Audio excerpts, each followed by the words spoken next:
বন্যার ধাক্কা কাটতে না কাটতেই সামনে আরও বড় বিপদের শঙ্কা। নেপাল চীন সীমান্তের কাছে হঠাৎ তৈরি হয়েছে বিশাল এক হ্রদ। আর সেই হ্রদের পানি বাড়ছে দ্রুত। আগামী 3 দিনের মধ্যে প্রাকৃতিক বাঁধ ভেঙে গেলে ফের নেমে আসতে পারে ভয়াবহ বন্যা, এমন সতর্কতা জারি করেছে চীন। চীনের পানি সম্পদ মন্ত্রণালয়ের তথ্য অনুযায়ী ছোচেনখোলা ও পুরেপুর সাংপো নদীর মিলনস্থলের কাছে হ্রদটি তৈরি হয়েছে। বৃহস্পতিবার সকাল পর্যন্ত এতে প্রায় 20 লাখ ঘনমিটার পানি জমেছে। এর মধ্যে হ্রদটি উপচে পড়ছে। আগামী 3 দিনে সেখানে আরও প্রায় 30 লাখ ঘনমিটার পানি প্রবেশ করতে পারে। এতে প্রাকৃতিক বাঁধ ভেঙে যাওয়ার ঝুঁকি আরও বাড়তে পারে বলে জানিয়েছে চীনা কর্তৃপক্ষ।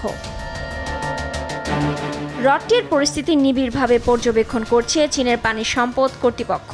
সম্ভাব্য বাঁধ ভেঙে গেলে বন্যার পানি কোন দিকে এবং কী পরিমাণে ছড়িয়ে পড়তে পারে তা নিরূপণে বিভিন্ন পরিস্থিতির অনুকরণ করে ঝুঁকি মূল্যায়ন করা হচ্ছে। একই সঙ্গে জরুরি উদ্ধার তৎপরতার সহায়তার প্রস্তুতিও নেওয়া হচ্ছে। 26 আগস্ট নেপাল চীন সীমান্তে ভয়াবহ বন্যা ও ভূমিধসের ঘটনা ঘটে। বরফ ও পাথরের বিশাল ধস নদীতে পড়ে আকস্মিক বন্যার সৃষ্টি করে। এতে নেপালের বিভিন্ন এলাকায় ব্যাপক ক্ষয়ক্ষতি হয়েছে এবং শত শত মানুষ নিহত ও নিখোঁজ হয়েছেন।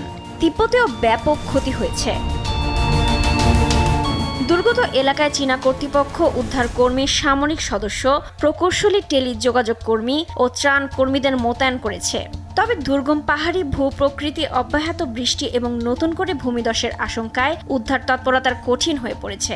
নতুন হ্রদটির সম্ভাব্য বাঁধ ভেঙে গেলে পরিস্থিতি আরও জটিল হয়ে উঠতে পারে। এ কারণে হ্রদটির পানি ও আশেপাশের এলাকার পরিস্থিতি নিবিড়ভাবে পর্যবেক্ষণ করছে চীনা কর্তৃপক্ষ। রুবায়েত তানজুম, দেশ টিভি।